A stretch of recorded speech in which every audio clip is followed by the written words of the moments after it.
Dana, ¿qué es eso? 27/02/2005. ¿Tu cumpleaños o qué? Bueno, ya está. Entonces, el buen Nicolás Copérnico retomó lo que decía el buen Aristarco de Samos. Qué curioso que se apellide así. Y pues bueno, al principio fue difícil que el ámbito científico aceptara su obra, ya que contradecía por completo lo que se conoció y enseñó en las universidades durante 1400 años. Pues imagínense, o sea, no estamos hablando de del Renacimiento, o sea, estamos hablando antes del Renacimiento, casi en la Edad Media, o sea, más o menos en esas fechas. 1473, 1543, pues que vivió unos 50 años. Pues sí, ¿no? No, menos. No, sí, 50. No, no sé, X. Por eso no, ya no doy matemáticas. Entonces, si es tu cumpleaños, Dana, nada más quieres que te festejemos. Entonces, pues imagínense, ¿verdad? O sea, vas de la nada, retomas la teoría, medio la compones ahí, las reglas, pero pues imagínate enfrentarte contra todo el mundo, porque todo el mundo llevaba 1400 años pensando la misma tontería. Entonces, pues sí, sí está difícil, ¿verdad? Que te vayan a creer. Hoy en día sí, o sea, cualquier descubrimiento de esa magnitud, pues sí, o sea, y con las pruebas suficientes, uta, o sea, te puedes hacer el nuevo Dios. Pero en aquel entonces, para no tener que volver a hacer borrón y cuenta nueva, pues era más difícil, este, convencer a los viejitos cascarrabias, pero pues bueno. Dice, por esta razón, a la revolución científica que originaron sus descubrimientos por la humanidad de aquel entonces se le conoce como revolución copernicana. Entonces, gracias a lo que él decía y los avances que él hizo, surgió la revolución copernicana. Dice, cabe mencionar que tuvo que ocultarse un tiempo y retrasar la aparición de su obra completa hasta la fecha de la muerte. Ojo, ojo con esto, o sea, el pobre señor encontró, o bueno, postuló algo que iba a cambiar todo, así, tal cual, para siempre. Y debido a la época en la que estaba el señor, que aquí no lo mencionan porque no sé, por maldito. Pues 1473, 1543, estamos hablando de la época de la Sagrada Sacrosanta Inquisición, entonces cualquiera que estuviera pues ahí jugándole al científico, al médico, al químico, al alquimista, lo que tú quieras, pues era tachado y sentenciado, o sea, por la Inquisición. Entonces el señor estuvo corriendo, ocultándose, fugándose y de todo. Y todo esto, lo que él hizo, salió a la luz hasta la fecha de su muerte. O sea, ya después de que murió, ya lo sacaron a la luz. Y pues ya, o sea, descubrieron de que, pues sí, cierto, ¿verdad? Entonces, pues imagínense qué triste estar, toda tu vida trabajando en pro de y que al final, pues te estén persiguiendo por tonterías religiosas. Después tenemos al buen Galileo Galilei. A este nada más aquí le voy a poner aquí, originario de Polonia. Luego este es originario de Italia. Entonces, el buen Galileo Galilei fue el pionero del método científico experimental. Entonces, él fue el que desarrolló el primer método científico experimental. Y el primero en utilizar un telescopio reflector.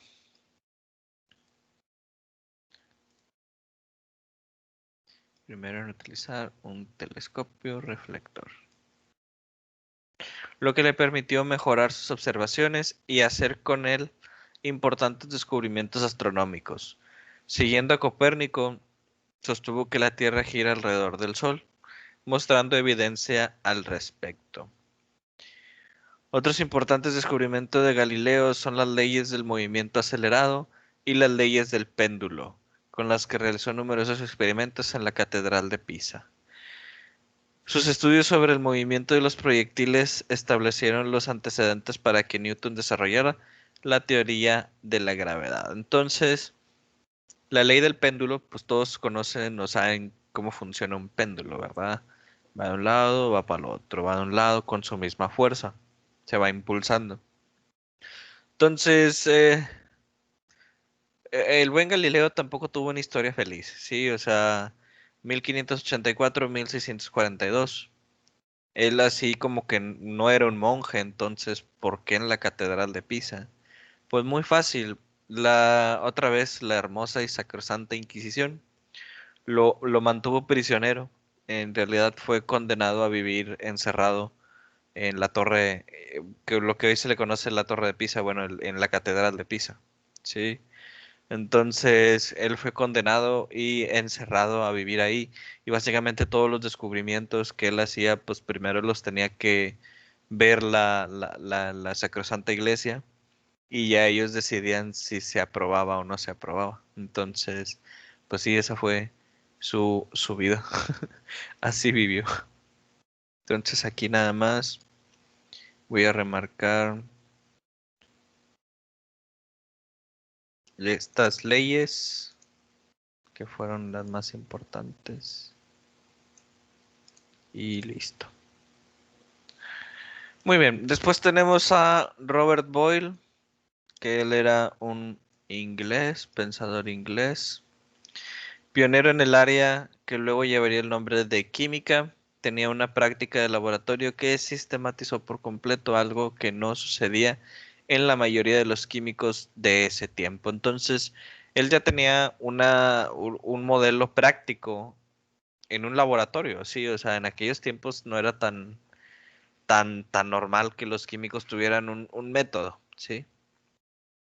Entonces, el método que empleó Boyle permitió la producción de las técnicas en laboratorio bajo una ordenación rigurosa o un orden riguroso, lo cual les facilitó a él y a otros repetir un experimento reduciendo al máximo las variaciones. ¿Qué quiere decir esto? Que básicamente el buen Robert podía recrear algo a menor escala y controlando las variaciones que pudiesen haber, ¿verdad?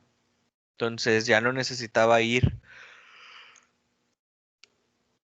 literal ya no necesitaba ir a verlo, ya lo podía reproducir así en menor escala, ¿sí? Entonces, el buen Boyle realizó las primeras experimentaciones sobre la transformación de la materia. Aquí está, Boyle realizó la combinación de la materia, donde refutó la teoría aristotélica de los cuatro elementos, tierra, agua, aire y fuego. Entonces, de hecho, Robert Boyle fue uno de los científicos de esas épocas del 1600 a 1691 que refutó casi todo lo que había dicho el buen Aristóteles utilizando su método experimental. Dice, Boyle pensó que quizás existe una relación de proporcionalidad entre el volumen que ocupa un gas y la presión a la que está sometido y realizó experimentos controlados para demostrarlo, resultando en la presentación de una ley, la presentación de un gas en un recipiente cerrado, bueno, presentó la ley de los gases constantes a palabras más sencillas. Entonces, fíjense, o sea, ya pasó mucho tiempo hasta que las leyes como la ley esta de la conservación de gases y las diferentes leyes que establece Isaac Newton y otras personas.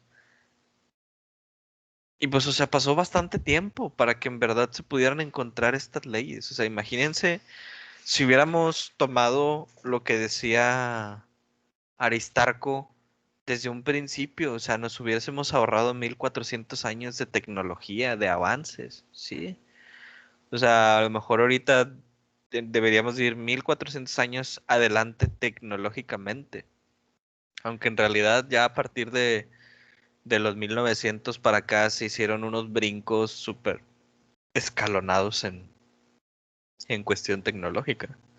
Ahorita estamos así como que en una pequeña recesión, pero bueno, es nada más encontrar ahí ese brinco para impulsarnos.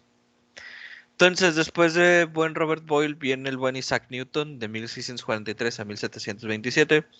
Él básicamente encontró pues, las leyes que determinan pues que lo que viene siendo el gran engranaje del universo, son las leyes de la gravedad. Dice, uno de los aspectos filosóficos de sus principios matemáticos de la filosofía natural, este es un libro de él, según yo, este es un libro de él. No saben cuánto vale este libro, bueno, o sea, el original, ¿verdad? Que creo que sí, sí existe, pero sí, o sea, cuesta una burrada. Libro donde expone la teoría de la fuerza a distancia o gravitación universal es el mecanismo. Entonces, él ya postula todas sus leyes dentro de este libro donde describe cómo funcionan dentro de la gravitación universal. En su majestuosa ecuación, todo universo físico queda unificado. La atracción entre dos cuerpos, sean los que sean, es proporcional a sus masas, así como inversamente proporcional al cuadrado de su distancia. Es la ya tan llamada ley de gravedad. ¿Sí? Entonces, con esto que él decía ya marcaba todo un brinco dentro de los conocimientos que se dieron de la humanidad. Por eso el Newton era tan famoso, ¿verdad? Bueno, es tan famoso. Dentro del campo de la física principalmente. Dice, la precisión de esta fórmula y su base matemática reforzaron la concepción del mundo como una gran máquina, comparable a un mecanismo de relojería, un mecanismo que ya Descartes había esbozado. Newton otorgó precisión a conceptos que antes carecían de ella: espacio, tiempo, masa, movimiento, fuerza.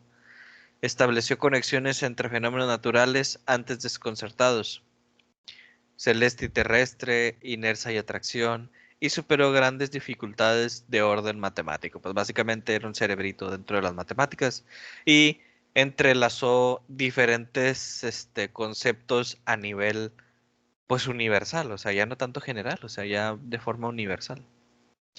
También declaró, si he logrado ver más lejos fue porque me subí en hombros de gigantes. Pues allá él, ¿verdad? Pues no, ya queda a interpretación de ustedes eso. Entonces, el método científico data de tres principales puntos que se tenían que completar. El método científico que nació en la época de Galileo se puede esquematizar o resumirlo en estas etapas básicas: la observación, la formulación de hipótesis y la comprobación de la hipótesis. Este es el método científico más sencillo que ustedes pueden aplicar a cualquier cosa. Dice, la observación parte de ciertos hechos para descubrir las leyes principales que nos rigen o que lo rigen. O sea, ¿qué estás viendo que está pasando? La formulación de la hipótesis, siendo la hipótesis una respuesta tentativa que permite explicar los hechos observados. O sea, se puedes tú decir qué es lo que crees que está pasando o por qué crees que está pasando. Y después ya comprobar la hipótesis mediante la experimentación y el análisis, ¿verdad? El cual ya era válida hasta el momento en que el descubrimiento de nuevos hechos pueda plantear la necesidad de introducir modificaciones en la formulación. ¿Qué quiere decir esto? A palabras muy sencillas, era experimentar tu hipótesis o comprobar la hipótesis, hacerla, para saber si lo que tú creías que decías estaba bien o estaba mal. En lenguaje de la ciencia, una ley es una relación constante e invariable de los hechos cuya veracidad ha sido suficientemente comprobada. Si la comprobación confirma la hipótesis, ésta se convierte en ley. Aquí el texto está mal. Científicamente hablando, y porque sé de eso, primero tú formulas tu hipótesis, después tú la compruebas. Si la hipótesis se comprueba varias veces de ciertas formas, puedes llamarla teoría. Una vez que tu teoría se comprueba siempre y en todos los casos siempre da el resultado esperado, pasa a convertirse a una ley, ¿sí? Aquí se me están adelantando mucho en este texto. No lo voy a marcar por lo menos. Entonces, la investigación científica exige un modo preciso, racional y disciplinado de buscar, que se denomina pues, método científico, ¿verdad?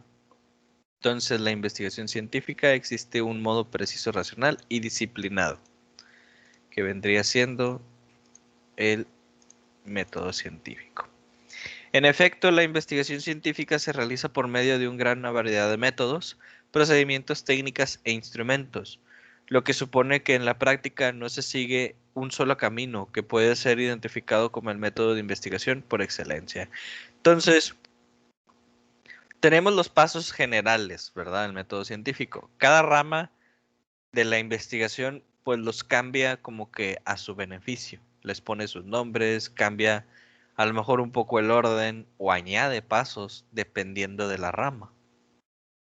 Dice, todo método o procedimiento de investigación científica debe apoyarse en la lógica y en la experiencia reglada, es decir, en la observación sistemática, en la experimentación para el descubrimiento de conocimiento y la legitimación científica del mismo. O sea, que todo lo que tú estés haciendo esté en regla o en forma correcta. En síntesis, la lógica y la experiencia reglada establecen la manera común de proceder en las ciencias empíricas construyendo una metodología general. Voy a poner esto aquí. Básicamente te está diciendo por qué la lógica y la experiencia siempre van a ir agarradas dentro del método científico.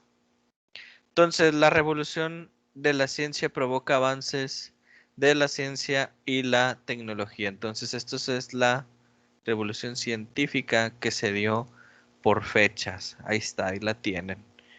1808, Dalton propuso lo que eran los llamados átomos.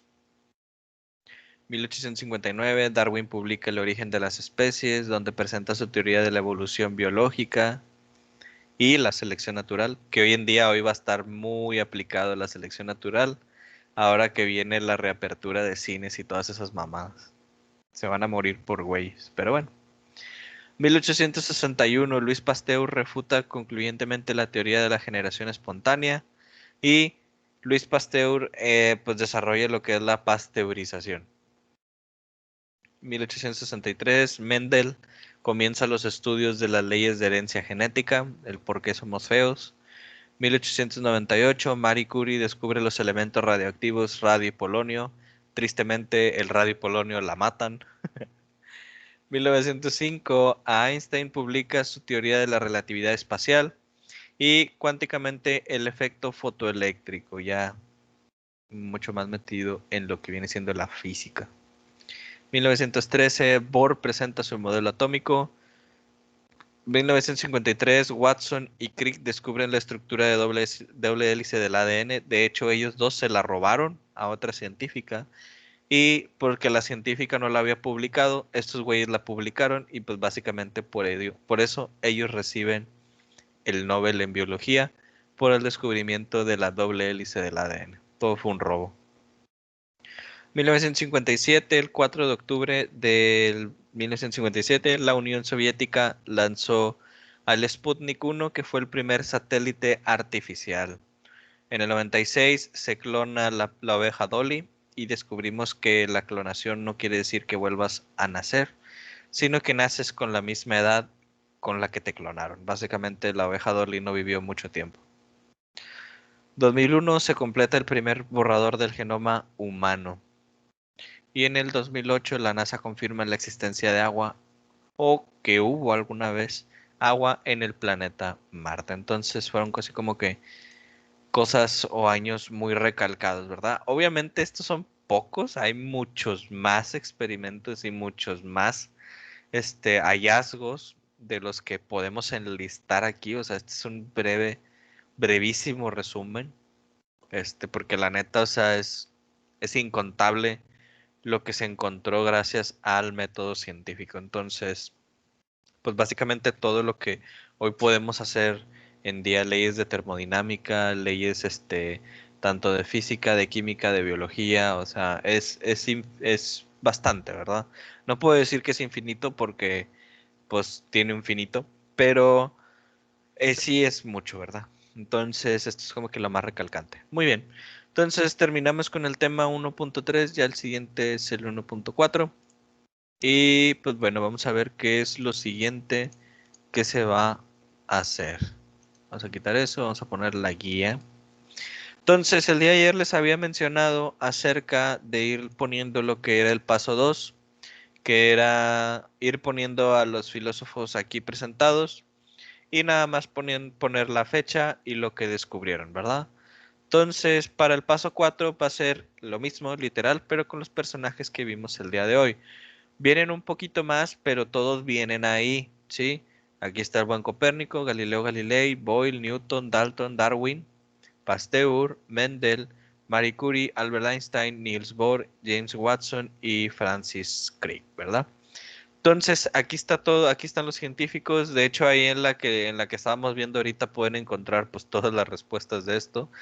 Y en la presentación encuentran más o menos lo de Nicolás, Galileo, Boyle, Newton y todo esto, lo demás, lo encuentran en la que estábamos viendo ahorita, ¿sí? Igual tienen que poner fechas, la fecha y lo que aportó en cada uno de ellos. Y esa es la tarea de esta semana. Ya nada más es el paso 2 y el paso 3.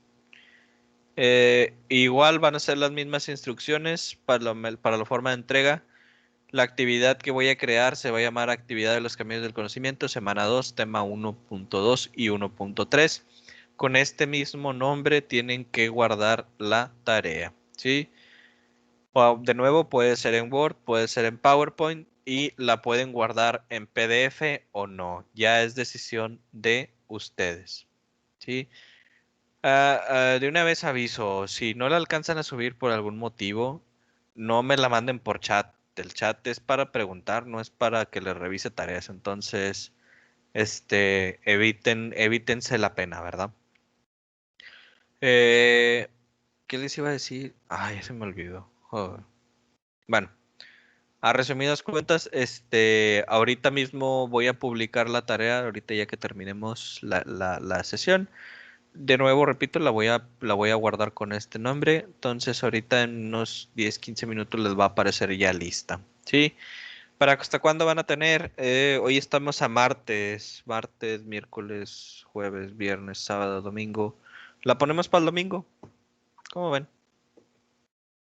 ¿Que se cierre el domingo? ¿Qué dicen? ¿Qué votan? Vamos a ver. Raúl Sí, dice que sí. Hasta el martes. No, hombre, no mames. Quieres 7 días para hacer 2 actividades. Domingo 11:55 de la noche. ¿Va?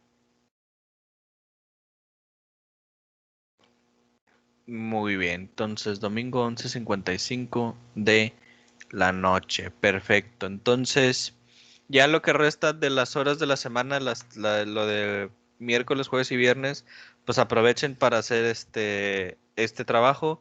Igual si tienen alguna duda, pues aquí voy a andar en esas horas como quiera. Nada más ahí mándenme mensaje o taguéenme ahí en publicaciones y ahí me sale. La presentación ya es subrayada, ya que ahorita ya terminamos de ver el tema. Ahorita se las voy a ir poniendo ahí en sus archivos. Voy a quitar la que estaba porque a esa le faltan cosas. Le faltan subrayar cositas, entonces voy a cargar la que estamos viendo. Muy bien, entonces pues si ya no queda nada más, pues terminamos y sería todo. Dejo de grabar. Ahora sí.